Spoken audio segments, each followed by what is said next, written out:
Madame de E.L. James. Traduit de l'anglais par Denise Beaulieu, Dominique Defer et Carole Delporte. Lu par Claire Thévenin et Michelangelo Marchese. Alessia est débordée par l'empressement de ses tantes et de ses cousines. « Il est si beau. Où étais-tu passée? Nous pensions que tu allais épouser Anatoly Facci. C'est un conte? Montre-nous ta bague. Tellement européenne. Il est riche? » Les questions fusent et Alessia s'en sort avec l'aide de sa mère. « Je ne voulais pas épouser Anatoly, » dit-elle aux femmes qui s'accrochent à ses moindres paroles. Des exclamations consternées retentissent. La sœur de son père claque la langue en signe de désapprobation. « Mais la bessa de ton père !»« Il n'était pas pour moi », répond Alessia en relevant le menton d'un air de défi. Alessia a pris le cœur d'un homme très bien. Elle est amoureuse. Elle sera heureuse, déclare sa mère. En plus, il est venu d'Angleterre pour demander sa main. Je pose ma valise sur le lit et tire mon téléphone de ma veste, soulagé de ne plus être scruté par toutes ces femmes que j'entends encore papoter et rire au-dessus de ma tête à travers le plafond. Tout d'abord, j'appelle Oliver, le directeur général de Trevithick Estate. « Milord, Maxime, je veux dire. Comment allez-vous? Où êtes-vous » Je le mets vite au courant. « Et on aura besoin très rapidement d'un visa pour Alessia. Faites-le savoir à Raja. Alessia et moi, on va se marier. » « Oh, félicitations. C'est pour quand ?»« Merci. Ce samedi. » J'entends Oliver s'étrangler. Son silence est éloquent. Je le romps. « Oui, c'est assez soudain, je sais. Souhaitez-vous publier un faire-part dans le Times ?»« Ça se fait encore ?» demandai-je incrédule. « Oui, milord, surtout pour un père du royaume. » Il paraît désapprobateur. Étant donné les circonstances, mieux vaut passer l'affaire sous silence. Pas de faire-part. Pouvez-vous donner les clés de mon appartement à Joe Diallo? Il viendra les chercher. Du moins, je l'espère.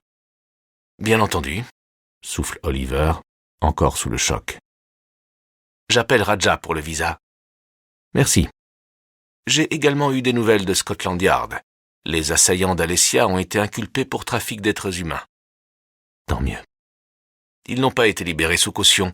Ils présentent un risque de fuite et je crois que d'autres individus ont également été inculpés. J'en suis ravi et soulagé. J'espère qu'Alessia ne sera pas appelée pour témoigner.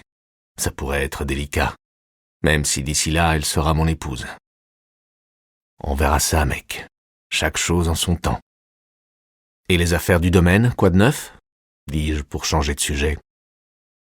Oliver m'informe de ce qui se passe chez nous. Heureusement, pas grand-chose. Je vous ai envoyé 2 ou 3 mails auxquels vous devriez jeter un coup d'œil, mais rien de sérieux. Merci, Oliver. Milord, tout va bien? Je passe la main dans mes cheveux et j'éprouve la même sensation de panique qu'au moment d'entrer dans la maison. Je ne veux pas lui dire que mon mariage sera peut-être illégal. Je gérerai ça plus tard, une fois de retour en Grande-Bretagne.